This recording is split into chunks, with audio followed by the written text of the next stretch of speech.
ಶುಕ್ರವಾರದ ಬಾಂಬ್ ಬ್ಲಾಸ್ಟ್ನ ವಿಚಾರದಲ್ಲಿ ರಾಜಕೀಯ ಜಟಾಪಟಿ ಕೂಡ ಮುಂದುವರಿತಾ ಇದೆ. ಬಿಜೆಪಿ ವಿರುದ್ಧ ಗಂಭೀರ ಆರೋಪವನ್ನ ಮಾಂಕಾಳ್ ವೈದ್ಯ ಅವರು ಮಾಡ್ತಾ ಇದ್ದಾರೆ. ಏನ್ ಹೇಳಿದ್ದಾರೆ ಡೀಟೇಲ್ಸ್ ನೋಡ್ತಾ ಹೋಗೋಣ.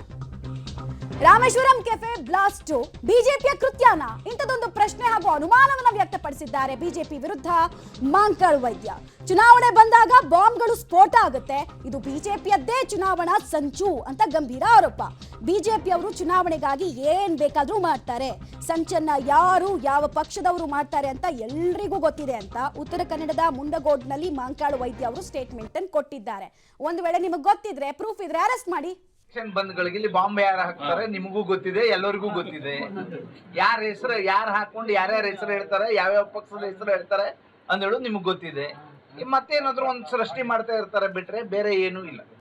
ಅಲ್ಲಿಂದ ಇಲ್ಲಿವರೆಗೆ ಮಾಡುವವ್ರು ಪೂರ ಅವ್ರೆ. ಅವ್ರು ಮತ್ತೆ ಇಲ್ಲಿವರೆಗೆ ರಾಜಕಾರಣ ಮಾಡದಿದ್ರೆ ಅವ್ರು ಅದ್ ಬಿಟ್ಟು ಬೇರೆ ಏನ್ ಬಳಸ್ಕೊಂಡು ರಾಜಕಾರಣ ಮಾಡಿದ್ದಾರೆ? ಯಾರಾದ್ರು ಬಡವರಿಗೆ ಅಥವಾ ಯಾವ್ದಾದ್ರು ಒಂದ್ ಒಳ್ಳೆ ಕಾರ್ಯಕ್ರಮ ಕೊಟ್ಟದಿದ್ರೆ ಹೇಳಿ ನೋಡೋರ್ಗೆ.